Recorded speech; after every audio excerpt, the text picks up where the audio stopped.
Siema, witam w od dawna zapowiadanym filmie na temat mojej kolekcji gier na Switcha. Kolekcja jest spora, chyba z godzinę czasu w ogóle zajęło mi poukładanie jej w kolejności alfabetycznej od A do Z. Jak widać jest tu 5 sporych kupek gier, więc żeby nie przedłużać będziemy zaczynać. Aż mi się włosy spociły jak wszystko to układałem, żeby zaprezentować je alfabetycznie. I cóż...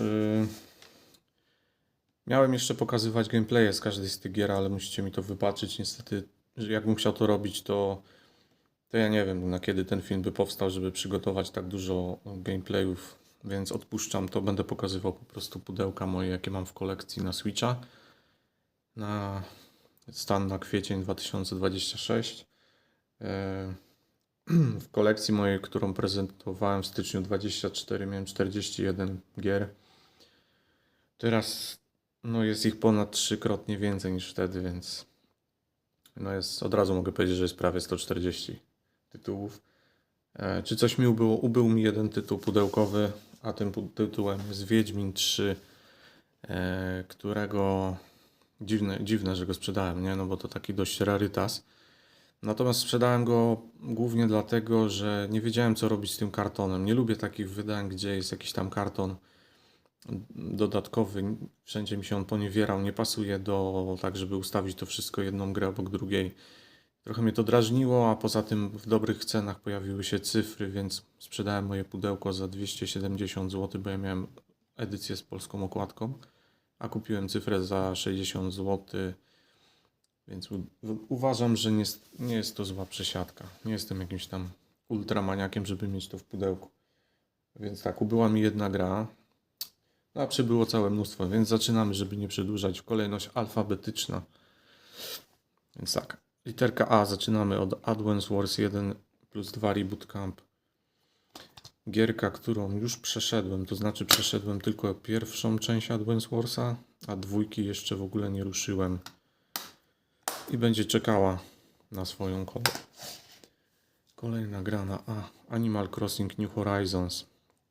Gra, którą też oczywiście przeszedłem już dawno temu. Gra, która w ogóle chyba najwięcej czasu przy niej spędziłem spośród...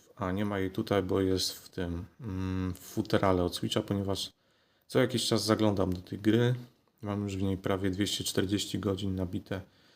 I teraz dodali tam jakieś nowe rzeczy. Taki hotel nowy się pojawił na wyspie, także zawsze mam ją pod ręką, dlatego nie ma jej w pudełeczku. Ale bardzo fajna gra. Kolejny tytuł Another Code Recollection, jak widać nówka w folii. Kiedyś kupiłem na jakiejś wyprzedaży za kilkadziesiąt złotych. Są to dwie gry przygodowe, jedna z DS-a, druga chyba z Wii, jak dobrze kojarzę. Chodzimy taką dziewczyną z białymi włosami i chyba musimy odnaleźć siostrę czy coś takiego. Więc to jest składanka dwóch gier takich przygodowych, ale nie point and clicków, tylko raczej takich z jakimiś prostymi zagadkami czy coś. Podobno bardzo fajne, na pewno będę chciał kiedyś w nie zagrać.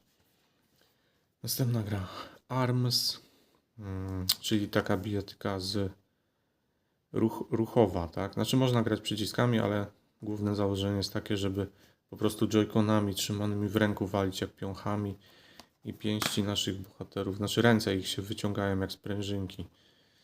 Na dobrą sprawę jeszcze w to nie grałem, raz chyba to odpaliłem na próbę, kupiłem gdzieś tam na Vinted okazjonalnie, więc niech będzie do kolekcji. Następna gra Assault Suits Walken Declassified. Dość taki mało znany tytuł, no nie? Z chińską bajką na okładce. Jest to gra... Jest to w ogóle wersja jakaś tam nieocenzurowana gry, która była wydana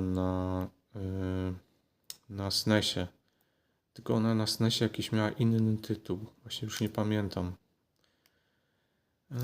Więc jest to taka platformówka z robotami, z mechami. Tyle wiem. Udało mi się gdzieś tanio wyrywać. Jest znówka w folii, jak widać, więc nie grałem w to. Ciężko mi się wypowiedzieć, ale okładka jest ładna. Więc to już jest jakiś tam argument, no nie? Astral Chain. Gra, z której kiedyś tam gameplay pokazywałem. Niestety jeszcze w nią nie pograłem. dłużej. Gra ma przepiękną grafikę, podobno teraz z boost modem na Switchu 2. Bardzo fajnie się prezentuje w handheldzie. Jest to w ogóle fajny motyw, że gramy jednocześnie policjantem lub policjantką i takim właśnie demonem na łańcuchu i wtedy jedną gałką się chodzi policjantem, a drugą gałką się chodzi demonem, czyli dwoma postaciami kierujemy jednocześnie. No i grafika przede wszystkim jest świetna. Muszę w to w końcu kiedyś zagrać, już mam tą grę od dawna. No i przechodzimy do literki B. Tutaj mamy składankę dwóch gier z GameCube'a, Baten Kaitos 1 i 2 HD Remaster. 2 JRPG wydane chyba w tamtych czasach ekskluzywnie na GameCube'a, natomiast obecnie są dostępne na Switchu i na PC-cie, chyba na Steamie, ale na innych konsolach ich nie ma. Także jest to konsolowy ekskluzyw. No i gry, no takie graficznie w stylu Final Fantasy X mniej więcej, natomiast dość specyficzny chyba tu jest system walki, ponieważ jest to walka niby turówka, ale nie używamy jakichś tam ataków konkretnych, tylko kart. Czyli jest to połączenie turówki z karcianką. Podobno dość ciekawy system walki. Bayonetta 2. No z kodem na jedynkę oczywiście. Nówka w folii. Kiedyś udało mi się wyrwać za jedyne 100 zł. Kto się orientuje, ten wie, że jest to bardzo niska cena za tą grę, zwłaszcza nówkę i z kodem na jedynkę. Nie wiem, czy pamiętacie taką akcję, kiedy Neonet robił wyprzedaż gier na Switcha 1, że można było iść z mega ogromnymi rabatami. Wtedy nakupiłem kilka gier, udało mi się w Neonecie wyrwać m.in. właśnie Bajonetę, nówkę za stówkę. Dobry rym. I kontynuujemy Bajonety, trójeczka jest już grą używaną, włączaną. Myślę, że teraz z boost modem na pewno zyska na jakości tutaj na Switchu 2, więc może jak będziemy mieli jakieś serie, to nie będę ich od razu odkładał. No i ostatnia gra z Bajonetą na Switcha, czyli Bayonetta Origins Syriza and the Lost Demons, która jest już innym typem gry. Jest to Bayonetta taka trochę przygodówkowa, z takim cel shadingową graficzką. I tak się prezentują te 3 Bajonety. Jeszcze trochę zerknę, ale chyba nie było wcześniej żadnych gier, które by tworzyły serię. Nie było, dobra. Okej. Czyli tak się prezentują nam Bajonety. Wszystkie Bajonety, jakie są na Switcha. Następnie mamy Bravely Default 2. Na Switcha 2 jest jedynka na GameCube'ie, która jest remasterem chyba z 3DS-a, natomiast ja nie mam tej jedynki. Nie mam żadnej gry na Switcha 2 póki co. To znaczy mam jedną grę cyfrową, ale ona była akurat za bardzo niską cenę, natomiast nie mam żadnych gier pudełkowych. Bravely Default 2 JRPG od Square'u, dość chyba ciekawy, natomiast nie grałem w niego, więc się tak więcej nie jestem w stanie wypowiedzieć. Cadence of Hyrule, Crypt of the Necrodancer featuring The Legend of Zelda. To jest gra twórców Crypt of the Necrodancer, czyli taka 16-bitowa graficzka, gra muzyczna, rytmiczna bardziej, gdzie walczymy w rytm muzyki. Grę już przeszedłem i jest mega fajna. Mówiłem o niej chyba w moim podsumowaniu roku 25 chyba. Captain Toad Treasure Tracker, czyli gra, która zaczęła jako jakiś tam poboczny level w którymś tam Mario chyba, czy 3D Worldzie, i stała się na tyle fajnym motywem, że powstała cała gra właśnie o kapitanie Toadzie. Jest to taki trochę logiczna, trochę platformówka, trochę puzzle game. Wykorzystuje również dotyk Switcha do różnych tam manewrowania planszą. Bardzo ciekawa gra, ale jeszcze w nią więcej nie pograłem. Następna gra Chocobo GP. Gierka, którą już przeszedłem. Całkiem fajne karty. Oczywiście nie umywałem się do Mario Kart, ale można całkiem przyjemnie pograć i Gierkę wyrwałem kiedyś za jakieś totalne grosze. Więc warta była sprawdzenia i okazało się, że nie jest wcale zła gra. Teraz muszę się napić, bo już mi zaczyna wysychać w gardle.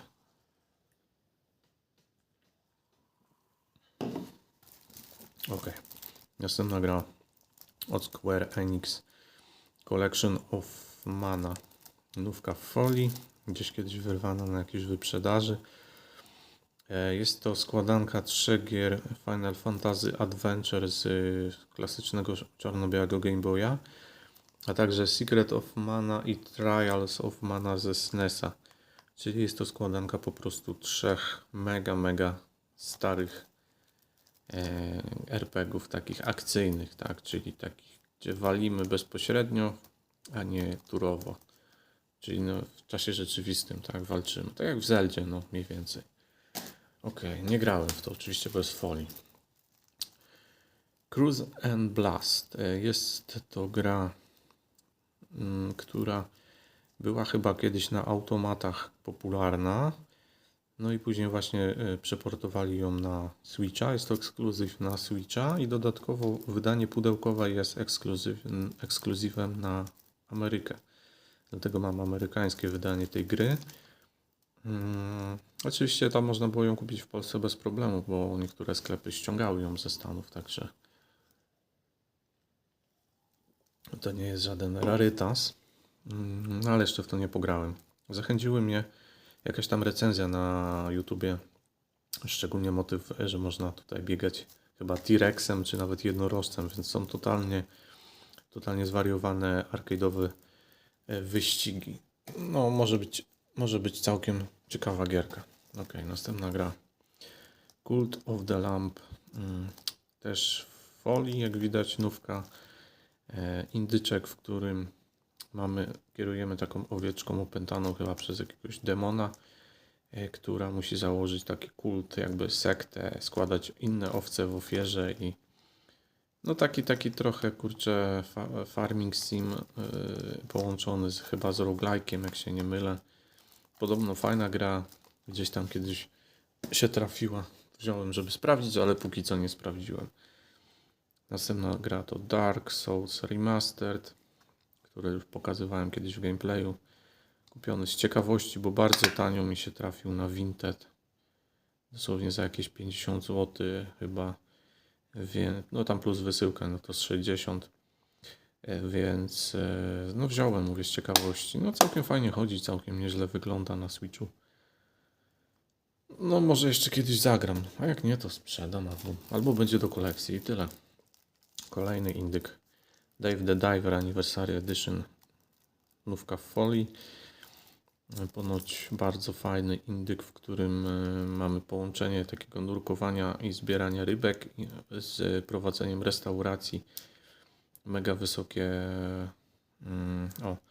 An Adventure RPG Management Hybrid. No właśnie, zarządzanie restauracją i podobno mega fajna gra, no ale jak się ma tyle gier, to ciężko wszystko sprawdzić, więc nie grałem w to jeszcze.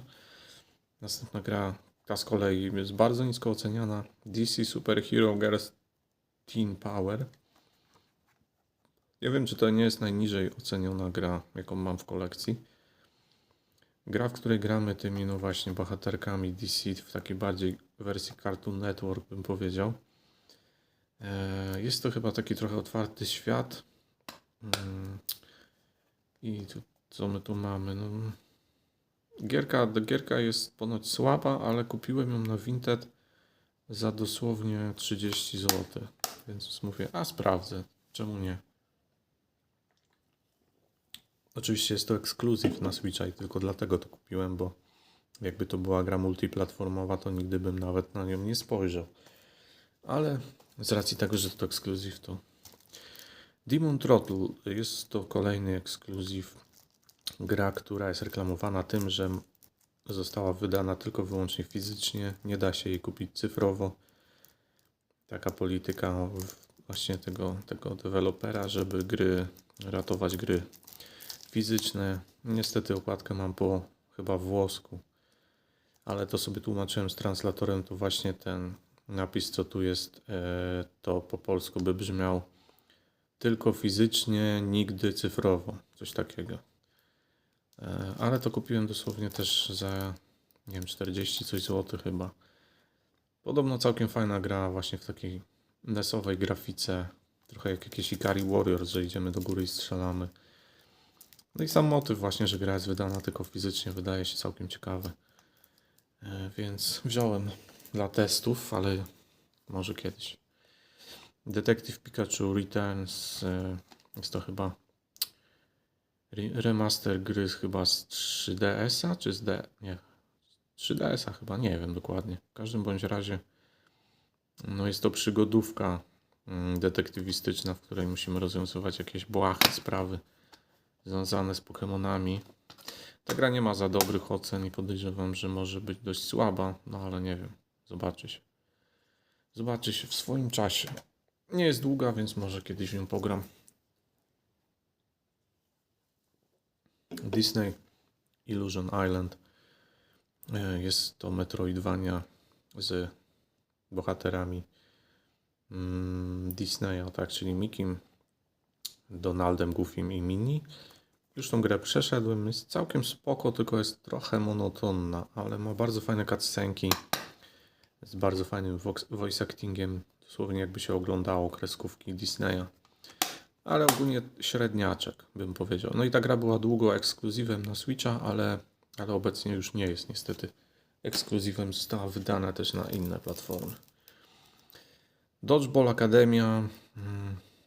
Jest to gra, to nie jest ekskluzyw, ale zainteresował mnie motyw właśnie, że jest to taki RPG, w którym zamiast walczyć, to gramy właśnie w zbijaka. I pamiętałem właśnie taką grę z serii Kunio-kun z Pegasusa, gdzie grało się też w zbijaka, więc tak motyw wydał mi się fajny. A poza tym ta gra była mega tania, bo za nówkę w folii dałem jakieś 35 zł chyba, ale nie sprawdzałem jeszcze, także nic więcej nie powiem na ten temat. Następna gra Donkey Kong Country Returns HD, który ostatnio dostał z jakiegoś darmowego patcha na Switcha 2, więc wygląda jeszcze lepiej. No jest to platformówka 2D, która jest chyba remasterem z Wii. Chyba z Wii, jak dobrze kojarzę. Jeszcze w to za bardzo nie pograłem, więc się tak mocniej nie wypowiem. Następnie Donkey Kong Country Tropical Freeze to też jest chyba remaster z Wii U z kolei, czy port, czy remaster z Wii U. I ta grę mam w układce angielsko-szwedzko chyba, fińskiej czy norweskiej, także bo tą grę kupiłem na Vinted ze Szwecji, no ale głównym dominującym językiem jest angielski, także spoko. Gra jest ponoć też bardzo fajną i dość trudną platformówką 2D. I jak widać ma podwójną kładkę. Też w nią za bardzo jeszcze nie pograłem. Ok, następnie przechodzimy już do... A to już było D w sumie, no tak. Dragon Quest Monsters The Dark Prince. Ekskluzywna gra na Switcha, chociaż chyba nie do końca, bo chyba na Steamie też jest dostępna, ale na konsolach na pewno jest to na Switcha tylko. Nówka w folii, kupiona gdzieś na Vinted okazjonalnie. Gierka jest to najprościej mówiąc, to są najprościej mówiąc Pokemony w świecie Dragon Questa, czyli nie walczymy sami, tylko łapiemy różnego rodzaju stwory i wystawiamy je do walki za nas. Także jest to RPG z motywem łapania i trenowania stworów. Nie grałem w to, więc tylko tyle mogę powiedzieć. Dragon Quest Treasures, kolejny ekskluzyw właśnie na Switcha z serii Dragon Quest. W tej grze z kolei główny motyw to jest łapanie znajdowanie, wykopywanie skarbów. No i oczywiście jest to nadal RPG, tylko chyba walki nie są turowe, tylko takie bardziej akcyjne. No i to ta gra też była mega tania, za nówkę w folii też dałem chyba z 50 zł. I co jeszcze mogę powiedzieć? I grałem w demo tej gry kiedyś z ciekawości, sobie na Switcha pobrałem demo. Właśnie jeszcze zanim miałem pełną wersję i to demo całkiem mi się dobrze grało, było całkiem fajne. Dlatego się zdecydowałem kupić pełną wersję, ale jeszcze w nią nie pograłem. No i ostatni mój Dragon Quest, jakiego posiadam. Dragon Quest 11 Echoes of an Elusive Age S Definitive Edition. No, dość długa nazwa. To jest już klasyczny JRPG z turową walką, który ma taki fajny motyw, że jest tryb 3D, ale można grać też w trybie 2D z taką grafiką 16-bitową. Chociaż raczej bym nie chciał tak grać, bo chyba tego nie można zmieniać na bieżąco, tylko po prostu trzeba całą grę przejść albo w tym trybie. No jest to ponoć mega fajny RPG. I teraz podobno w tym właśnie Switchu dwójkowym Boost Mode ponoć bardzo fajnie wygląda właśnie przenośnie, bo na podstawowym Switchu 1 to niestety, ale było graficznie troszkę mydełko w tej grze. Ale teraz jest ponoć już fajnie. No i ostatnia gra z pierwszej kupeczki. I zarazem ostatnia gra na literę D. To jest kolejny indyk Dredge, nówka Folii Deluxe Edition, czyli ma jakiś tam dodatek od Team 17, znanego producenta Wormsów. Ponoć bardzo fajna gra, gdzie pływamy łódką, łowimy rybki i są jakieś takie motywy horrorowo-lovecraftowskie. I z tego co się orientuję, to gra ma nawet język polski w formie napisów oczywiście i ponoć jest to mega fajny indyk. I chętnie bym w to wszystkie te gry bym chętnie posprawdzał, tylko no niestety czas nie jest z gumy. Ok, przechodzimy do drugiej kupeczki. Na literkę E. Eastward, czyli kolejny indyk. Gra, którą polecał bardzo mocno, często i gęsto polecał Michał z kanału Do Diabła z Grami. Więc no ja oglądam jego kanał dość regularnie, więc po iluś tam razach, jak wspominał, że to taka dobra gra, to w końcu się zdecydowałem ją sobie kupić. Jeszcze cyfrowo tam za kilkanaście złotych na promocji kupiłem sobie do niej DLC, które jest tak jakby dodatkową grą, osobną grą, w której się tworzy, no taki farming sim jak Stardew Valley, czyli tworzymy swoją farmę. No ale jak widać gra jest folii. Kupiłem, ale jeszcze w nią nie zagrałem, ale na pewno będzie grana, bo wydaje mi się bardzo interesującą grą.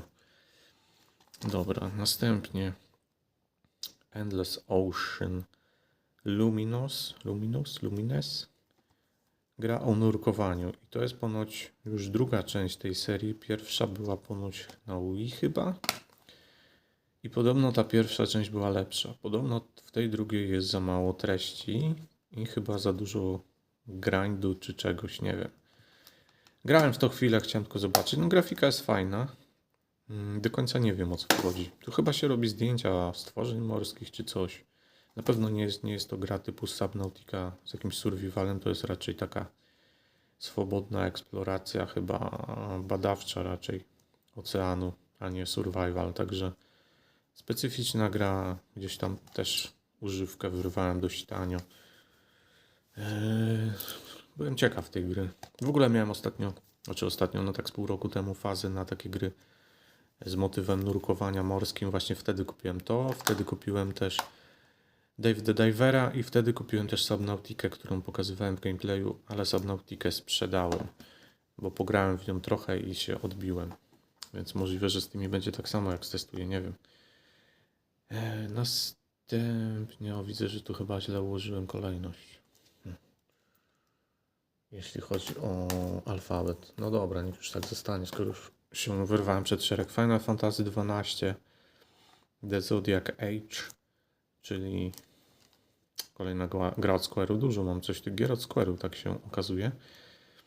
Jest to gra oczywiście RPG, JRPG, która zapoczątkowała ten taki charakterystyczny auto battle, który później został chyba wykorzystany właśnie w grach serii Xenoblade. Tam oczywiście trochę zmodyfikowany, ale podwaliny pod ten system walki dał Final 12. Grałem w tą grę kiedyś na PlayStation 2, ale jej nie ukończyłem. Natomiast na Switchu jeszcze w nią nie grałem, ale ją kupiłem tak kolekcjonersko. Następnie Final Fantasy 1.6 Collection. Fajnie to mieć kolekcjonersko. I udało mi się to naprawdę dobrej cenie wyrwać, bo za jedyne 150 zł, jak na tą grę, to nie jest drogo. Chociaż teraz widziałem, że ona troszkę staniała, ale nadal jest droższa niż 150 zł. Więc tak, tu są finale od 1 do 6 w wersji takiej Pixel Perfect czy Pixel Remaster, coś takiego. Czyli po prostu usprawniona grafika. No i tyle. No nie grałem w te gry oczywiście. No bo jak? Czy kiedyś zagram? Nie wiem. Nie daję takiej gwarancji. Final Fantasy 10 i 10.2 nówka w folii. Kupione dosłownie za jakieś 50 zł. Udało się gdzieś trafić, więc warto było wyrwać, bo taką kultową grę. Natomiast Finala 10 nie grałem nigdy. W żadną wersję, ani na PS2, ani w żaden remaster, więc tak się ta seria u mnie prezentuje. W tej kolejności powinno być 1.6. A no mam w sumie wszystkie, no bo 1.6, 7, 8, 9 mam cyfrowo. Chociaż też da się kupić pudełka, no ale mam cyfrowo. 10, 10, 2, 11 no to była gra sieciowa, 12 jest, 13 nie ma na Switcha, jest tylko na Xboxa 360 i PS3. 14 też jest sieciowa, a 15 mam na PlayStation 4, a 16 w ogóle nie mam. Jakoś, no nie wiem, nie ciągnie mnie do niej. Ok, jedziemy dalej. Przechodzimy do kolejnej serii. Fire Emblem Engage. Jest to druga część serii Fire Emblem wydana na Switcha, która ma grafikę bardzo taką mangową i kolorową, jak widać. Nie wszystkim się ta grafika podoba. Nie grałem oczywiście w to, natomiast pierwszą grą z tej serii najwyżej ocenioną jest Fire Emblem Three Houses, który ma trochę mroczniejszą, trochę poważniejszą grafikę. Bardzo fajny motyw, że tu mamy tą szkołę, czy coś tam, 3 szkoły w sumie, więc są 3 kampanie jakby. Więc jest co robić w tych grach. Też nie grałem w to jeszcze. Więc to są dwie gry z głównego nurtu. No i są jeszcze dwie gry z serii Warriors, czyli takie muso, gdzie kosimy niczym trawę zastępy przeciwników. Ten, jak widać, jest w folii. I jeszcze drugi, który też jest w folii. Tego gdzieś ściągałem chyba z Czech. On kiedyś był bardzo tani u nas w Polsce na wyprzedażach, ale potem się skończyły te wyprzedaże. Ale jeszcze gdzieś z Czech go ściągnąłem dosłownie za jakieś tam 40 zł plus wysyłka. Także no, też jest nówka w folii. Także to są dwie części Fire Emblem. Takie muso, które są nawalankami bardzo takimi intensywnymi, a to są strategie RPG, strategie RPGowe. No, coś w ten deseń, tak. Tak to wygląda. I to są wszystkie gry z serii Fire Emblem, jakie są wydane na Switcha 1. Na Switcha 2 niedługo będzie wydany jakiś nowy Fire Emblem, ale jeszcze chwila, trzeba poczekać. Ale i tak go nie będę kupował tak od razu. Albo jeśli w ogóle, nie? Bo nie grałem jeszcze w te stare. Kolejna gra to Gal Metal. Gal Metal jest to gra, którą już przeszedłem. Jest to gra muzyczna, w której gramy machając joyconami, gramy na perkusji. Gra ma fajną fabułę, fajne cutscenki, fajną grafikę i beznadziejny system gry na tej perkusji niestety. Więc jest to taki mój guilty pleasure, który to była z gier, które przeszedłem w 25 roku. W moim top 30 tam była na 30, na ostatnim miejscu, jako najgorsza gra, jaką przeszedłem. Właśnie przez skopany system. Ale ma bardzo fajną układkę i bardzo fajny motyw ogólnie i fabułę. Także taki mówię guilty pleasure. Całkiem fajna gra, ale mało grywalna niestety. Go Vacation. Kolejna gra, którą już przeszedłem. Jest bardzo fajna, bardzo relaksująca. 50 minigierek w różnych takich ośrodkach wczasowych. O kurde, tu mam pudełko coś uszkodzone. Dopiero zauważyłem. Kiedy to się mogło stać? No nic, trudno. Trzeba będzie podmienić jak z czymś innym. W każdym bądź razie tą grę kupiłem za grosze, przeszedłem, bawiłem się dobrze.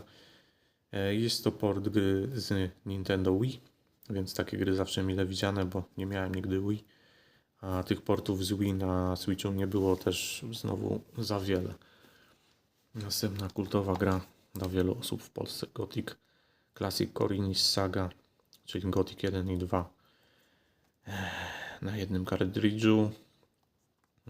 No, tylko jak robiłem, to nie jest mój paragon, ja tego nie kupiłem w Media Expert, właśnie, że to jest Bydgoszcz. W Bydgoszczy byłem raz w życiu, chyba ze 20 lat temu. Więc ja to kupiłem za jakieś 80 chyba złotych, plus wysyłka to z 90. W każdym razie grałem w to tylko na prezentacji gameplayu, nic poza tym, póki co. Nie wiem, może kiedyś się przełamę. Jest w co grać, nie?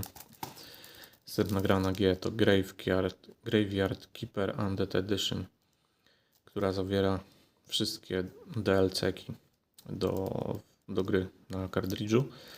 Tą grę kupiłem na Amazonie UK, czyli sprowadziłem ją z Wielkiej Brytanii, bo u nas była niedostępna wtedy, nie wiem jak teraz. I jest to taki trochę jakby farming sim, ale nietypowy, ponieważ tutaj nie budujemy farmy, tylko budujemy cmentarz. I jeszcze tak dość, tak jak zarządzamy nim przedsiębiorczo, tym cmentarzem, bo wykorzystujemy też te trupy do różnych celów, sprzedajemy chyba te ciała i takie różne rzeczy, tam chyba ksiądz może nas ścigać i takie różne dziwne motywy są, więc na pewno bardzo humorystyczny, fajny indyk i na pewno będę chciał go wypróbować, dlatego chciałem go mieć w swojej kolekcji. Następna gra Grand Theft Auto The Trilogy The Definitive Edition, to już pokazywałem kilka razy tą składankę. Przeszedłem z niej na Switchu na 100%, GTA San Andreas. W pozostałe dwie gry na Switchu nie grałem. Natomiast w wersji na PlayStation 4 przeszedłem Vice City na 100%, a w trójki jeszcze w ogóle. Przechodzimy do literki H. Harvestella. Kolejna gra od Square Enix. Nówka w folii. Chyba na Allegro kiedyś wyrwana. O dziwo z angielską okładką, bo te Harvestelle to są na Allegro non-stop na jakichś tam przecenach po 7 dyszek. Tylko że z francuskimi okładkami. Ja też dałem mniej więcej 7 dyszek, ale mi się udało ją wyrwać, ale to już wcześniej, chyba z rok temu, z angielską okładką. Jest to gra JRPG, w której połączona z Farming Simem, czyli mamy wioskę, gdzie tam musimy właśnie uprawiać pole i hodować warzywa, a jednocześnie walczyć. Także dość ciekawy motyw i byłem zainteresowany tą grą. No ale jak widać jest cały czas snówka w folii. Kolejna gra na H, czyli Hollow Knight. Kultowa Metroidvania. Nówka w folii. Ciężka jest, bo tam w środku są jakieś instrukcje, karty, dodatki. Angielskie wydanie. Ta gra była po sukcesie Silksonga, zostały zrobione dodruki tego Hollow Knighta i nie wiem jak teraz, ale był okres czasu, że bardzo tanio można było te nówki kupować, także ja też się skusiłem i mam po prostu, ale nie grałem. Ale do tego Hollow Knighta jest też darmowy upgrade do wersji Switch 2. Hyrule Warriors Age of Calamity, czyli takie muso w świecie Zeldy. Gra jest prequelem do Zeldy Breath of the Wild. Dzieje się 100 lat wcześniej i właśnie 100 lat później Link się budzi już w Zeldzie Breath of the Wild, więc to są tak jakby fabularnie wyjaśnione te wydarzenia sprzed tej kultowej Zeldy. Jeszcze jest druga gra z tej serii, w zasadzie pierwsza, bo to jest port chyba z Wii U, czy z 3DS-a nawet, nie wiem. Hyrule Warriors Definitive Edition. Ta chyba nie ma jakiegoś motywu przewodniego, bo to są z różnych epok i z różnych gier wersje Linka dostępne. Więc tu po prostu sobie kosimy trawę. Jeszcze jest Hyrule Warriors na Switcha 2 wydany teraz, ten Age of Imprisoners czy coś tam. I oczywiście go nie mam. Tak, także i jakoś nie mam zamiaru go póki co kupować. W ogóle na razie nie mam zamiaru gier na Switcha 2 kupować. Jak widzicie, mam od groma gier na Switcha 1, także. Kolejna gra Jurassic Park Classic Games Collection 7 Classic Games in One. Jest to składanka, a to naklejka zasłania, ale to są gry z Sega Mega Drive, SNES-a, Game Boya, czyli starocie po prostu, stare platformówki z Jurassic Parkiem upchnięte na kartridż switchowy. Gra była na jakiejś mega wyprzedaży kiedyś na Amazonie za jakieś chyba 60 zł, czy to na Empiku? Może na Empiku, już nie pamiętam, ale za dosłownie 50, chyba 9 zł ją kupiłem. A jest to wydanie z Limited Rana. Może kiedyś zdrożeje. Zobaczymy. W każdym razie nieotwarta nówka w folii. Kolejna gra, kolejna nówka w folii. Kirby Star Allies. To jest właśnie gra kupiona też na wyprzedaży z Neonetu, tak jak wspominałem wcześniej o Bajonecie 2. Pamiętam, że Kirby też był wtedy w Neonecie kupiony. Jakaś naklejka jeszcze została. Jest to ponoć najsłabsza gra z Kirby'ego, z serii Kirby na Switcha. Jest to bardzo krótka platformóweczka, którą można grywać samemu albo ze znajomymi. Kirby and the Forgotten Land, gra, którą przeszedłem, bardzo fajna platformówka 3D w takim kolorowym świecie post-apo. Kultowy motyw zmieniania się w samochód. Bardzo, bardzo fajna gra. Nawet dość długa, chyba z 18 godzin mi zajęła. I widzę, że chyba nie po kolei też są. Dobra, mało ważne. Oraz Kirby's Return to Dreamland Deluxe, który to jest chyba remasterem z Wii U. Chyba z Wii U albo z Wii. Więc nie jest to nowa gra na Switcha. Jest to też platformówka 2D. Też w nią jeszcze nie grałem, natomiast ten to jest jedyny Kirby w 3D. I to są w sumie wszystkie Kirbysie, jakie można mieć pudełkowo na Switcha. Dodatkowo jeszcze jest Kirby, jakiś tam Kirby Buffet czy coś, jakaś taka gierka, którą można kupić tylko cyfrowo. Chyba z dwie jakieś gry o Kirbym są, jakieś takie małe popierdółki, które można kupować tylko cyfrowo.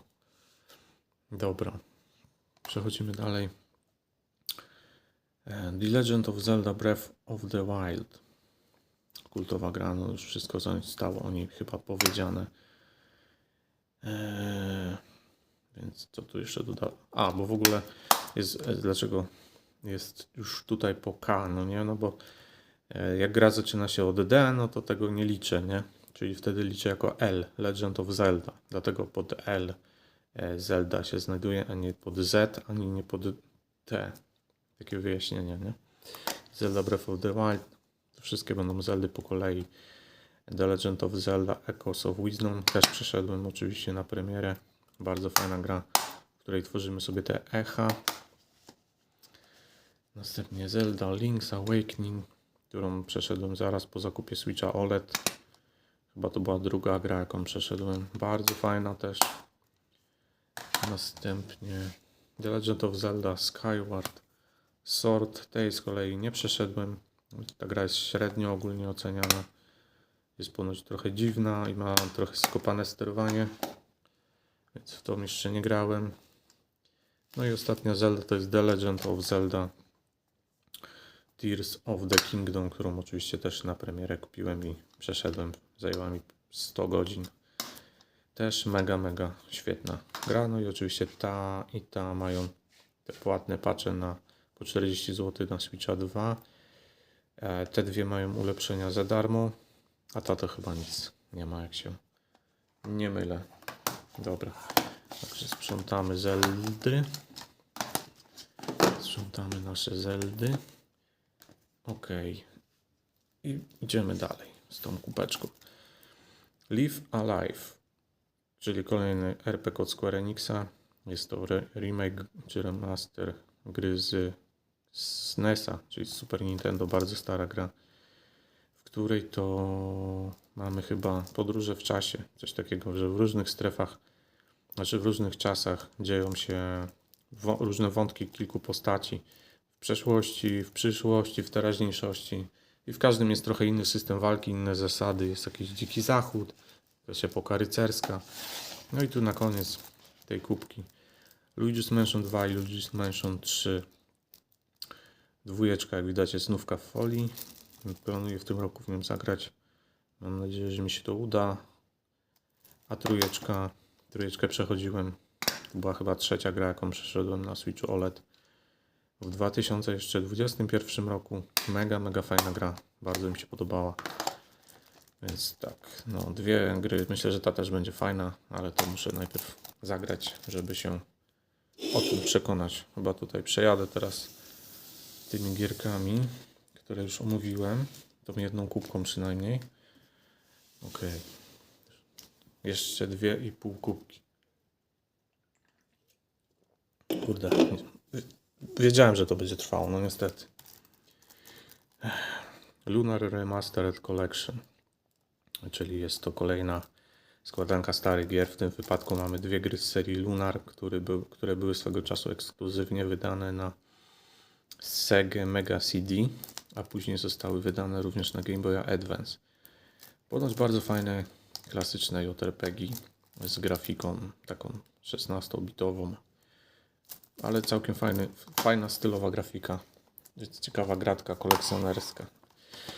Następny Mario Rabbids Kingdom Battle i Mario Rabbids Sparks of Hope, czyli dwa Mariany z królikami od Ubisoftu.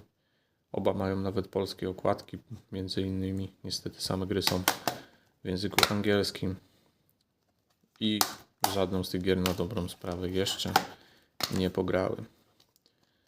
Także to tyle. No ale to są takie gry taktyczne w stylu XCOM, więc mogą być ciekawe.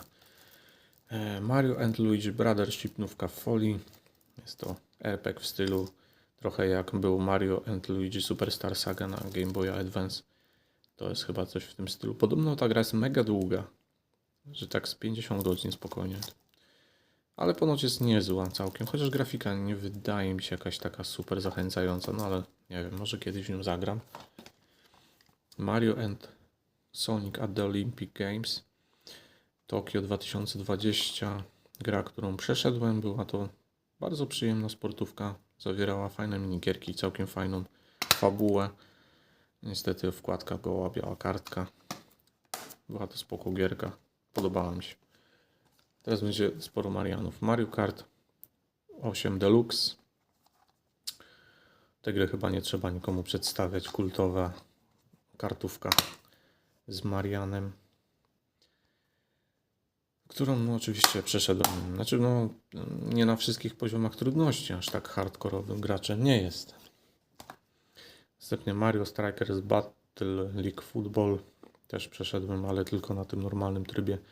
Na tym ultra trudnym nie przechodziłem. Fajna piłka, ale niestety sama gra jest bardzo niedorobiona. Jest mega mało zawartości w niej po prostu. Następnie Mario Tennis Access. Gra, która moim zdaniem ma bardzo słaby story mode. Bardzo mnie on rozczarował. Także ogólnie fajnie się w to grało. Fajny model gry w tenisa, ale sam story mode mega skopany. Także tak się prezentuje Mario Tennis Access. No już mi plecy rozbolały. Następna gra Mario vs Donkey Kong. Ta gra była z kolei świetna. Bardzo mi się podobała. Bardzo dobrze mi się w nią grało. Przeszedłem ją na 100%. Wszystkie levele na 3 gwiazdki. Na maksymalny wynik. I no była to bardzo przyjemna gra.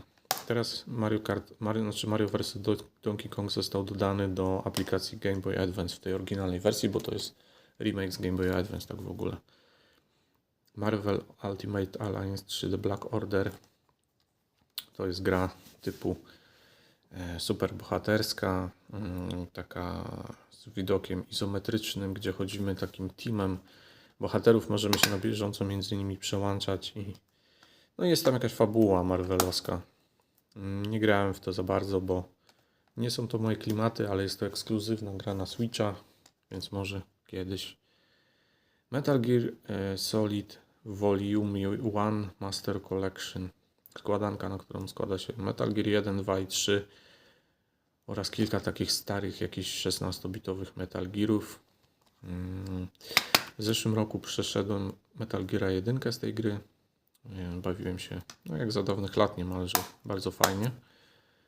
Natomiast w inne części nie grałem póki co. No i ta gra jest bardzo mega okrojona, jeśli chodzi o zawartość kartridża, bo na kartridżu jest chyba tylko jedna część, a wszystko inne trzeba dościągać, także bullshit trochę jak Game Keycard niemalże. Teraz wchodzimy w Metroidy. Metroidy Dread, świetna gra, którą przeszedłem w zeszłym roku. Bardzo dobra, bardzo dynamiczna, fajna, naprawdę godna polecenia. To jest gra w stylu, znaczy w grafice, w stylu rozgrywki 2D, Metroidvanii takiej klasycznej. Metroid Prime 4 Beyond, nówka w folii, ale nie ze sklepu, tylko z Vinted. Wyrwałem tą grę dość tanio, chociaż jakbym poczekał, to i ze sklepu bym za tyle kupił, bo teraz były jakieś mega przeceny tej gry w sklepach, w tej wersji Switch 1, więc no ale na jedno wyszło w sumie. Jeszcze jest folii, będę ją za jakiś czas ogrywał. Następny Metroid i to jest ostatni Metroid wydany na Switcha. Metroid Prime Remastered, który kupiłem chyba na premierę, jak pamiętam. I go przeszedłem od razu. No i był fajny po prostu. No, tam frustrowałem się trochę, bo był bardzo duży backtracking w tej grze. I nawet ta mnie tak nie frustrowała jak ta. A czwórka no, zbiera średnie opinie z tego co słyszałem, widziałem recenzję. Więc podobno ta czwórka nie wyszła tak super jakby się można spodziewać. Mighty Morphin Power Ranger Soritas Rewind. Jest to beat'em upek w takiej grafice 16-bitowej. Jak widać nówka w folii, więc nie grałem w to jeszcze, ale gra ponoć jest fajna. Ponoć też już gramy tutaj tymi megazordami i tłuczemy się też właśnie w formie tego wielkiego robota, więc może być ciekawie. Następna gra Miitopia. Miitopia. Jest to jakiś taki RPG dość ponoć nietypowy. Ponoć właśnie dość inny taki. Dokładnie nie wiem, na czym ta inność polega. Nie ma za dużo informacji o tej grze. W każdym razie no, za grosze kupiony. Kiedyś może się sprawdzi. Następna gra Monster Hunter Generations Ultimate. Ta czcionka na tej okładce wygląda lipnie, ale nie, to jest oryginalna okładka, bo jest dwustronna, jak widać. Jest polska okładka, odkryć sobie łowcę, no ale sama gra niestety jest po angielsku. Jest to ekskluzyw na Switcha, aczkolwiek jest to remaster z gry z chyba 3DS-a. Także nie jest to kompletnie nowa część. New Pokémon Snap, dlatego jest pod N, bo zaczyna się od New. Jest to gra, w której robimy zdjęcia Pokémonom, latając w jakimś takim dronie czy czymś. I chyba z grubsza na tym gra polega po prostu. Zamiast łapać Pokémony, to łapiemy je na zdjęcia. Na zdjęciach, robimy zdjęcia po prostu. Nintendo World Championship NES Edition, nówka w folii. Jest to składanka takich challenge'y, ponad 150 challenge'y z 13 NES-owych gierek. Czyli takie czasówki po prostu, gdzie musimy jakieś konkretne zadania w konkretnych grach, w konkretnych fragmentach gier wykonywać. Jeszcze w to nie grałem, ale motyw wydaje mi się dość ciekawy. Octopath Traveler 1 oraz Octopath Traveler 2. Dwójka jest jak widać nówka w folii. Czyli wychodzi na to, że mam najwięcej gier od Square Enix, bo to mamy kolejne gry od Square Enix. Jedynka jest używana. No, kultowe RPG w stylu 2D HD. Chyba właśnie Octopath 1 to była pierwsza taka gra 2D HD, która zapoczątkowała modę właśnie na ten styl graficzny. No i w żadną z tych gier nie grałem. Są też ponoć ogromne gry, także no nie wiem. Na razie mam tylko kolekcjonersko. Ori The Collection, amerykańskie wydanie. Gra składa się z dwóch części, Ori and the Blind Forest oraz Ori and the Will of the Wisps. Dwie kultowe takie platformówki Metroidvanie, chyba nawet pamiętające jeszcze czasy PS3, Xboxa 360. No nie grałem, jak widać są folii, ale to Ponoć bardzo fajne gry. Teraz mamy kolejne dwie gry z jednej serii. Paper Mario Origami King oraz Paper Mario The Thousand Year Door. Thousand Year Door, jak widać, jest w folii. Ta gra jest mega wysoko oceniana. To jest w ogóle remaster z GameCube'a. Natomiast Paper Mario Origami King trochę gorzej oceniany i to jest gra wydana już stworzona pod Switcha. Nie jest to żaden remaster. Żadną z tych gier jeszcze nie grałem. Póki co. Teraz kolejna seria gier. Mamy tutaj tak. Pikmin 1+2. Nówka w folii. Czyli to są jakieś takie delikatne remastery z GameCube'a. 1, 2. Następny Pikmin 3 Deluxe. To jest remaster z Wii U. Świetna gra. Przeszedłem ją. Była to moja druga chyba ulubiona gra z 2025 roku, jaką przeszedłem. Bardzo, bardzo fajna gra, naprawdę świetna. Praktycznie na 100% ją zrobiłem. I Pikmin 4 też nówka w folii, też kupiony na wyprzedaży Neonetu. Nówka w folii za 100. Bardzo dobra cena jak za tą grę. I też planuję wkrótce w to zagrać, bo trójka była świetna, więc czwórka podejrzewam, że będzie również znakomitą grą. Wszystkie części Pikmina. I tu zaczynamy co? Pokémony, tak? Pokémon Brilliant Diamond, który jest remasterem z DS-a. Albo remake'iem nawet. Remake'iem chyba bardziej. Który ma taką sobie grafikę. Ten remake jest ogólnie dość nisko oceniany. Ale z racji tego, że nie grałem w oryginał na DS-ie, to myślę, że może mi się spodoba. Następny Pokémon Legends Arceus, którego przeszedłem. Fajna gra to była, oczywiście technicznie kulawa, jak to bywa z Pokémonami, ale grało się w nią przyjemnie. I teraz najnowsza część Pokémonów, czyli Pokémon Legends EA, które ostatnio skończyłem, przeszedłem. Znaczy skończyłem główny wątek, teraz trochę się jeszcze bawię w endgame, bo powiem teraz niepopularną opinię, ale mi się w tą grę bardzo dobrze grało. Bardzo mi się podobała i że może nie to, że tam zachwyty jakieś były, ale biorąc pod uwagę serię Pokémon, porównując z innymi grami z serii, to grało mi się w tą grę naprawdę świetnie. I nawet bym nie zaryzykował taką kontrowersyjną opinię, że chyba na ten moment jest to moja ulubiona część Pokémonów, w jakie grałem. No ciężko to odnieść do tych najstarszych tam z Game Boya, bo to zupełnie inne gry, można powiedzieć. Natomiast w to grało mi się naprawdę rewelacyjnie. Bardzo fajny system walki, eksploracja miasta naprawdę przyjemna. Obawiałem się tego, że będzie nudno, że jest jedno miasto, ale nie jest nudno. Mam w tej grze już ponad 40 godzin i cały czas jeszcze chcę w nią grać i jeszcze bawię trochę w endgame.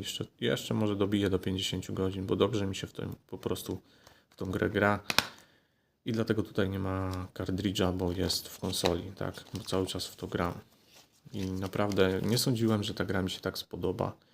Właśnie jest takie okrągłe miasto Luminous City i tylko po tym mieście się poruszamy, ale również po dachach budynków, także bardzo fajna eksploracja. Naprawdę sam jestem zaskoczony, że ta gra mi się aż tak spodobała.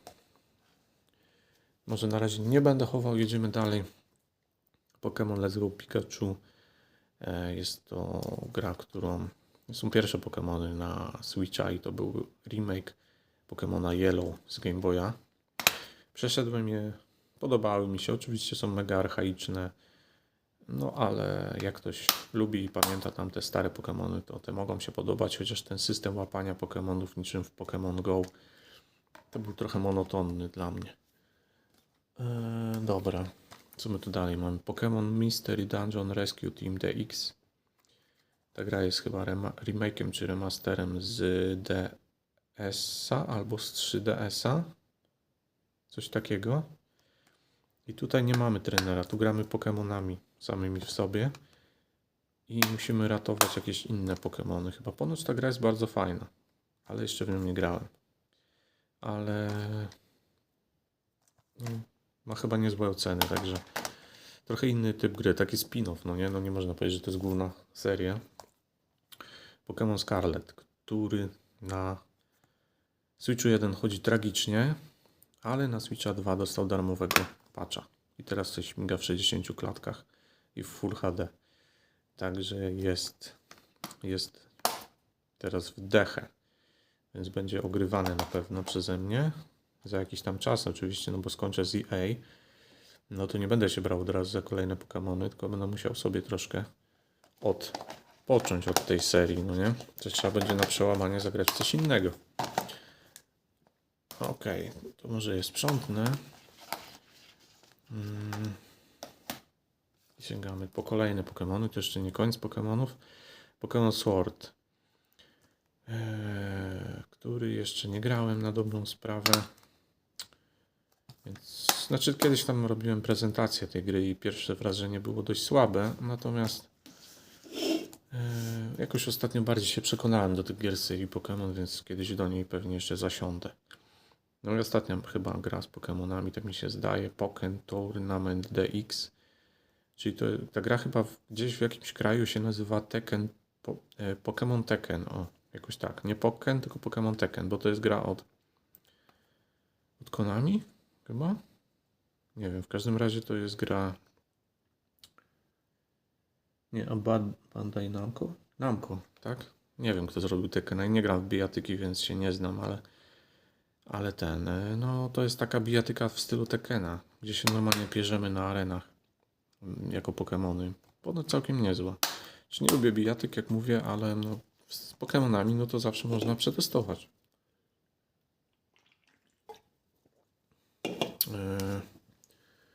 Zrobię tu więcej miejsca może, żeby mi się te kubki nie poprzewracały, kubki wstydu. Ok, jedziemy dalej. Prince of Persia The Last Crown, Ubisoft Original. Gra, która fajnie śmiga na Switchu i nieźle wygląda. Jest to Metroidvania. Jak przeszedłem Metroid Dreada, to wtedy złapałem fazę na Metroidvanie. Wtedy kupiłem Hollow Knighta, wtedy kupiłem Prince of Persia, Ori The Collection. Tak właśnie mam, że czasem łapę fazę na jakiś tam gatunek pod wpływem jednej gry, ale potem mi przechodzi i te gry potem leżą. Także. A i Disney Illusion Island też wtedy kupiłem, ale to akurat przeszedłem. Następna gra, jak widać, nówka w folii, Princess Peach Showtime, czyli platformóweczka, w której gramy jako księżniczka Peach. Gra chyba się dzieje w teatrze i odgrywamy tam różne role, więc jest dość różnorodnie. Ponoć fajna gra. Następny ekskluzyw na Switcha, Puzzle Bubble Every Bubble. Puzzle Bubble znana seria, no nie? To jest Boost a Move chyba, są gry z tej serii, też to jest to samo w zasadzie, czyli zbijamy takie kulki i one spadają i no taka gra logiczna, no nie? Akurat ta część jest ekskluzywna dla Switcha, więc ją gdzieś tam kiedyś upolowałem używkę niedrogo. Następna gra Red Dead Redemption. No te gry chyba nie trzeba nikomu przedstawiać. Dostała darmowy upgrade do wersji Switch 2, więc bardzo się cieszę. Na pewno będę ją w wersji Switch 2 kiedyś ogrywał. Mam nadzieję, że wkrótce, bo mam nawet trochę ochotę. Następna gra, która była ekskluzywem na Switcha, ale niestety już nie jest ekskluzywem, więc mogłem nie kupować w sumie, ale kupiłem ją za jakieś 80 zł, nówka w folii. Rune Factory Guardians of Azuma. Jest to coś jak Harvestella, wcześniej wspomniana, czyli są to gry takie farming simy i JRPG, czyli uprawiamy rośliny, farmę, a jednocześnie walczymy z potworami i możliwe, że ratujemy świat nawet, nie wiem. Rune Factory to jest też znana seria, jest kilka części, głównie były właśnie z DS-a. Są też ich remastery na Switchu, ale ich nie ma. Sea of Stars, indykowy RPG, JRPG zrobiony chyba przez Francuzów, jak dobrze pamiętam. Gra, która zdobyła dużo nagród, Best Independent Game, Best Indie Game, Best Role Playing Game. Dostała dużo właśnie nagród wtedy jak wyszła, jeszcze jest do niej za darmo dodane DLC, także na pewno bardzo fajny RPG, ale jeszcze jest nowy w folii niegrany. Shin-Chan Shiro and the Koal Town, nowa w folii, gra, na którą się napaliłem po recenzji właśnie, ponownie wspomnę Michała z kanału Do Diabła z Grami. Motyw tej gry wydał mi się na tyle fajny, no i też za dzieciaka trochę oglądałem Shin-Chana, miałem jakiś taki kanał na satelicie, już nie pamiętam gdzie Shinchan leciał. W każdym razie nie pograłem w to, jak widać. Kupiłem i odłożyłem na półkę.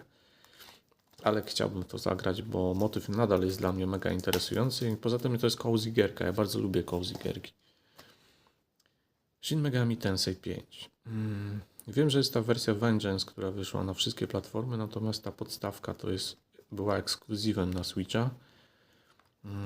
Grę kupiłem dosłownie za jakieś 40 zł, bo właśnie jak wyszła ta wersja Vengeance, to te podstawki bardzo tanio chodziły. Nie grałem w to. Snack World Dungeon Crawl Gold. Zapytać, co to niby jest, nie? Jest to ekskluzywna gra na Switcha, która jest takim dungeon crawlerem, w którym głównym motywem jest chyba jakieś jedzenie, czy coś takiego. Dlatego tu jest Snack World, świat przekąsek, nie?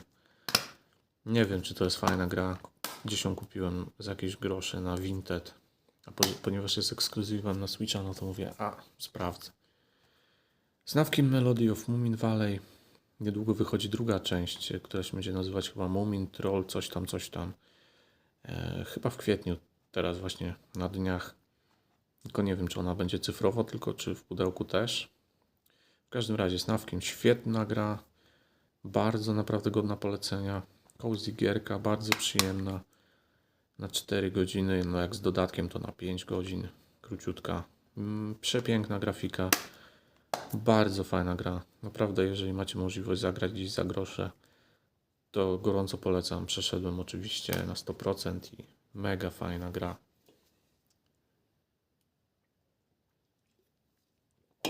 Ok. Sonic Origins Plus. Gra, która była wydana w takim kartonie. Ja strasznie nie lubię takich rzeczy. Tak jak na początku powiedziałem, że sprzedałem Wiedźmina, bo mnie irytował ten właśnie dodatkowy karton. Tak tutaj po prostu sprzedałem ten karton za jakieś tam, nie wiem, 2 dyszki chyba na Vinted. Karton, te karty kolekcjonerskie, wszystkie i sprzedałem to, zostawiłem sobie po prostu to pudełko. Dałem za to kompletne z folii nówkę za 50 zł, sprzedałem karton za 20, no więc gra sama w pudełeczku mi została za 30 zł. Więc wydaje mi się, że fajny deal za taką bogatą składankę klasycznych Soniców. Następne 2 gry to jest mała seria, można powiedzieć, Splatoon 2 i Splatoon 3. Splatoon 2 przeszedłem w zeszłym roku. Przyjemna gierka, pograłem też troszkę na multi. Całkiem fajna gra. Grafika taka dość prosta, ale ta farba wygląda świetnie. Splatoon 3 jeszcze nie grałem w niego. W sumie nie planowałem go kupować, ale trafił się za jakieś mega grosze. Gdzieś tam właśnie ktoś wstawił. To się skusiłem, natomiast może kiedyś w to pogram. Bo Story Mode w 2 był przyjemny, więc myślę, że w 3 też będzie. Star Ocean The Second Story R, kolejna gra od Square Enix. Kurde, jakbym tak podliczył, ile mam tych gier od Square Enix, to by się okazało, że naprawdę sporo. No bo już któraś z kolei.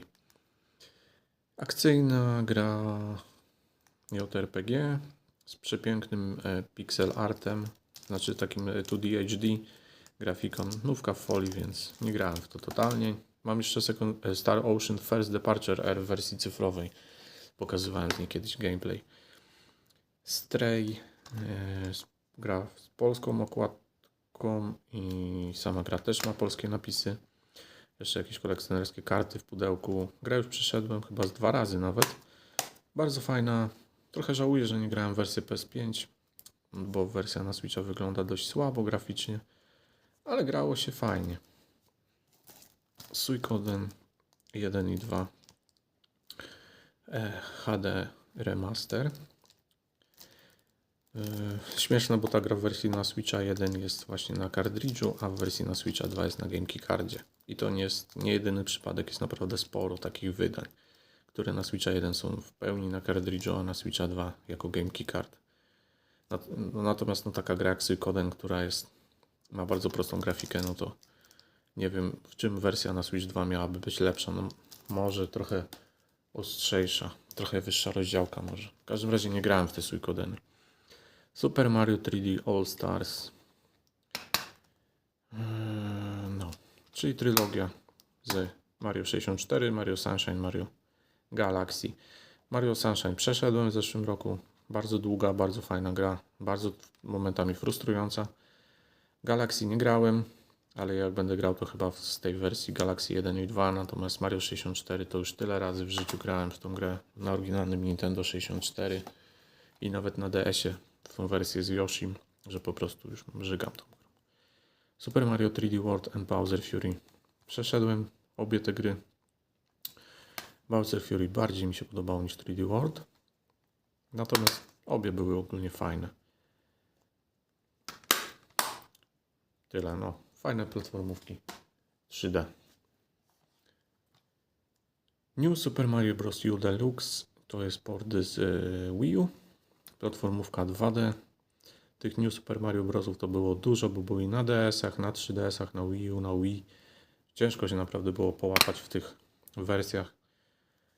Tutaj jeszcze jest dodatek Luigi U, który chyba na Wii U był jako właśnie dodatkowy płatny DLC, natomiast tutaj to już wszystko jest wydane razem. No i może przy okazji Super Mario Bros. Wonder, które ostatnio dostało spolszczenie. Jest też upgrade do Switcha 2, ale nie będę go kupował, bo on dodaje głównie jakieś tam granie sieciowe, które mnie nie interesuje. Gra z przepiękną grafiką 2D. No i to spolszczenie jest całkiem fajne, takie z jajem zrobione. Myślę, że jak skończę Pokémony, to będę grał właśnie w Mario Wonder, ponieważ jeszcze w nie w zasadzie nie grałem, więc to są takie dwie platformóweczki 2D. Mario Wonder zdecydowanie jest chyba lepszy. Super Mario Galaxy 1, Galaxy 2, które dostały za darmo właśnie upgrade do Switcha 2. Więc jeżeli będę grał, to właśnie w tą wersję, a nie w tą 3D All Stars. No i cóż, no dwie kultowe platformówki 3D z Nintendo Wii. I tyle. Ok. Super Mario Golf, Super Rush. Nie, no nie ma Super, jest po prostu Mario Golf Super Rush, więc powinno być pod M, a nie pod S. No dobra, mało ważne. W każdym razie przeszedłem już tą grę. Była całkiem fajna, podobała mi się, dobrze mi się w nią grało. Chyba z 10 godzin mi zajęła i no, przyjemna sportówka z Mario po prostu, nie? Super Mario Maker 2. Spoko Story Mode, w budowanie nie grałem, bo to jest totalnie nie dla mnie, ale Story Mode sobie przeszedłem. Podobało mi się. Czyli to też można uznać za platformówkę 2D. Super Mario Odyssey. No, czyli kultowa gra, to była pierwsza gra, jaką przeszedłem na Switchu. Jak kupiłem OLEDa na premierę, to w 2021 roku pierwszą grą, jaką sobie przeszedłem, było właśnie Super Mario Odyssey. No, bardzo fajna gra. Co tu dużo mówić. I Super Mario RPG. Nówka w folii. Za jakieś 8 dyszek kupione. Kiedyś miałem tą grę używaną. I chwilę w nią grałem. Potem ją sprzedałem. A potem właśnie były promocje takie na te nówki. To wtedy kupiłem sobie tą nówkę, ale z racji tego, że grałem kiedyś w to trochę i jakoś mnie tak nie porwało mocno, to na razie nie wróciłem do tego w wersji tej. Nie odfoliowałem tego po prostu, że tak powiem. Dobra, zostaje nam ostatnia kupeczka i kończymy, bo już strasznie się to przeciągnęło. Super Monkey Ball Banana Rumble, czyli to jest ekskluzywna gra na Switcha o tej mapie w kulce. Przeszedłem tą grę, była mega długa, mega trudna, ale fajna, podobała mi się. No, także to jest ekskluzyw na Switcha, bardzo fajna gra. Jak ktoś lubi takie wyzwania zręcznościowe, to polecam. Super Smash Bros. Ultimate, czyli bijatyka, gdzie są wszystkie znane postacie z uniwersum Nintendo, ale nie tylko Nintendo, bo również są Soniki, są postaci z Final Fantasy. Jeszcze w DLC-kach można pełno dokupywać postaci, nawet z Minecrafta można dokupić z różnych innych gier. Więc mega rozbudowana gra. Nie grałem w to, bo to bijatyka, ale może się przełamę i kiedyś pogram. Już to sobie powtarzam od paru lat i nadal nie pograłem. Sushi Striker The Way of Sushido, ekskluzywna gra na Switcha, czyli taki trochę jakby układanie klocków, tylko tu się układa sushi. Coś jak kurczę jakiś Candy Crush, tylko zamiast ciastek to jest właśnie sushi, talerzyki z sushi. Grę kupiłem nową w folii właśnie tak jak widać. Kiedyś na Black Friday za 34 zł 99 groszy, dlatego mogłem sobie pozwolić, bo to jest ekskluzyw na Switcha i za takie grosze to, znaczy ogólnie ta gra chyba była na 3DS-ie albo na DS-ie i to jest w sumie remake, ale ekskluzyw, no jakby nie było. Teenage Mutant Ninja Turtles Cowabunga Collection, czyli to jest składanka kilku czy kilkunastu starych gier z żółwiami ninja z Game Boya, NES-a, SNES-a, Mega Drive'a, czyli ogólnie z bardzo starych konsol. Bardzo fajna składanka, zwłaszcza, że wiele tych starych części grałem na Pegasusie, więc mogę mieć sentyment jak najbardziej. No i Teenage Mutant Ninja Turtles Shredder's Revenge Anniversary Edition, która ma dodatek, że właśnie jest ten królik Yojimbo, on się chyba nazywa, jakaś dziewczyna, nie wiem, to się nazywa DLC Dimension Shell Shock. Też mega wysoko oceniony beatemapek. Więc to są takie dwie wersje żółwi, jakie posiadam na Switcha. Następna gra Tokyo Mirage Session FE Encore. Jest to JRPG od chyba Atlusa, czyli jest to gra taka jak jak Persona, nie? Czyli są dwa światy, jakiś demoniczny i normalny i jakieś nastolatki, które mają jakoś tam swoje życie. No i to jest remaster z Nintendo Wii U, tak, z Wii U i ponoć jest jakiś tam ocenzurowany niestety, bo jakiś tam trochę nagości było w tej grze na Wii U, a tu na Switchu ponoć to zakryli. No i tyle, nie? Ale to ekskluzyw na Switcha. Następna Tomb Raider 1.3 Remaster. Wszystkie 1, 2 i 3 uważam, że to są fajne Tomb Raidery, dlatego to kiedyś kupiłem na jakiejś promocji. No ale jest nowe folie, jakoś nie było czasu, żeby w to pograć. Także Triangle Strategy, czyli to jest kolejna gra od Square Enix. Jest to jakby następca Octopath Traveler. Z taką samą grafiką właśnie 2D HD i tylko że gra jest tutaj bardziej taką jakby strategią w stylu, wydaje mi się przynajmniej, że w stylu Final Fantasy Tactics, ale do końca nie wiem, bo w to nie grałem. Natomiast do kolekcji fajna gratka. Następnie Untitled Goose Game, świetna gra o gąsce, bardzo bogato wydana, wersja z mapą, z książeczką. Na kartridża nie ma, bo czasami wracam do tej gry, mam go w futerale właśnie od konsoli. Bardzo lubię tą grę i lubię tak czasem sobie do niej zasiąść. Już chyba ze 6 razy ją przeszedłem, bo już mam obcykaną totalnie, jest mega krótka, ale bardzo relaksująca, fajna, naprawdę fajna gra. Więc lubię do niej często wracać. WarioWare Get It Together, zbiór mikrogierek, w których musimy bardzo błyskawicznie reagować i trwają one po kilka sekund. Bardzo krótka gra, bardzo mało treści jak dla mnie. Grało się fajnie, ale właśnie mega krótko. Nie mam tego drugiego WarioWare'a Move It i chyba go nie będę miał raczej. Nie jestem zainteresowany po graniu w to. Następna gra od Square Enix, The World Ends With You Final Remix. Ta wersja Final Remix jest ekskluzywna dla Switcha. Na innych konsolach wyszła też wersja Neo The World Ends With You, która jest dużo tańsza i dużo właśnie mniej ekskluzywna. Dużo mniej warta przede wszystkim, jeśli chodzi o cenę. To jest ogólnie chyba remake, czy tam remaster gry z DS-a, w której gra się chyba dotykowo, palcem po ekranie się przesuwa postacie. Tak jak stylusem na DS-ie, z tego co się orientuję, ale jeszcze w to za bardzo nie grałem, chociaż styl graficzny jest całkiem interesujący. Gra dzieje się w takich bardziej chyba współczesnych czasach. Następna gra Worms Armageddon Anniversary Edition, nówka w folii.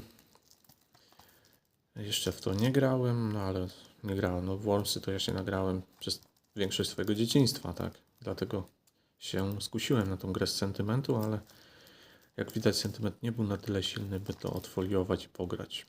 Wiem, że tutaj jeszcze jest dodana gra Worms Armageddon w wersji na Game Boy Color. Jako ciekawostka. Ok, i przechodzimy do już końcówki naszej prezentacji. Mamy tutaj wszystkie gry z serii Xenoblade.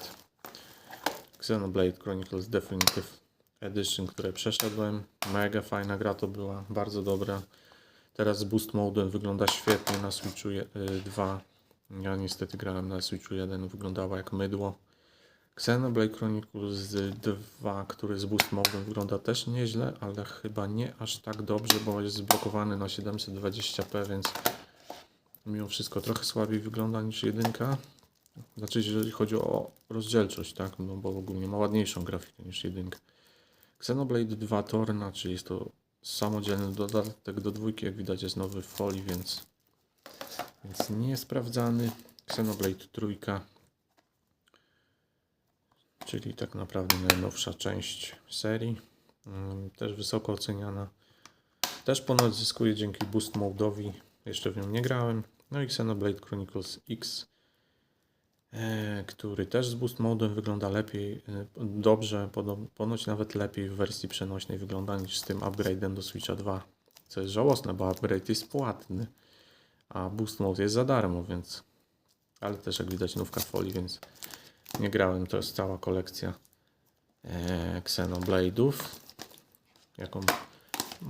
Znaczy, no to jest w ogóle cała kolekcja Xenoblade'ów, bo nie ma już więcej części Xenoblade'a. No i ostatnia gra w mojej kolekcji to Yoshi's Crafted World, którą przeszedłem. Bardzo fajna platformówka 2D z przepiękną grafiką. Wszystko w stylu takich pudełeczek tekturowych. Naprawdę świetna gra, godna polecenia. No i to tyle. To jest moja cała kolekcja gier na Nintendo Switch. Tak się ona prezentuje. Składa się na nią 138 gier pudełkowych. Czy coś chcę jeszcze uzupełnić do mojej kolekcji na Switcha 1? Na Switcha 1 to chyba mam już wszystko, co chciałem. Znaczy, no nie mam wszystkiego, wiadomo, ale wszystko, na czym mi zależało, to chyba mam. No, jakby bardzo staniało, to mógłbym kupić na przykład Final Fantasy Tactics, ale to tak tylko kolekcjonersko, bo wątpię, żebym w to grał. Tych Dragon Questów chyba nie będę kupował, tych 1, 2, 3, ani 7. Jakoś nie widzę sensu, bo i tak w to pewnie nie pogram. Więc tak się ta kolekcja prezentuje. Co sądzicie? Dużo, niedużo? Nie wiem, czy ona się w takim stanie utrzyma. No jest tego, trochę tego jest, jak widać, i pewnie będę chciał oczywiście dużą część z tych gier ograć na tyle, na ile będzie to możliwe. Ups, zaraz się gibnie. Dobra, nie będę przekręcał. Albo trochę. Okej. Jest tego trochę, nie? Tak mi się wydaje, no zaraz ktoś wyskoczy, powie, że ma 500 gier, no szacunek, nie? Dla mnie to jest dużo, tak? Naprawdę spora kolekcja mi się wydaje, więc można powiedzieć, że trochę się tego nazbierało. Dobra, film się mega przedłużył, mega rozciągnął, więc żeby już nie przeciągać, dziękuję. Jeżeli ktoś dotrwał do końca, w co wątpię, no ale może ktoś taki się znalazł, to dzięki wielkie, pozdrawiam serdecznie, napiszcie, co myślicie. Co z mojej kolekcji Wam się podoba, co nie, a jakie Wy macie kolekcje. Pozdrawiam, cześć.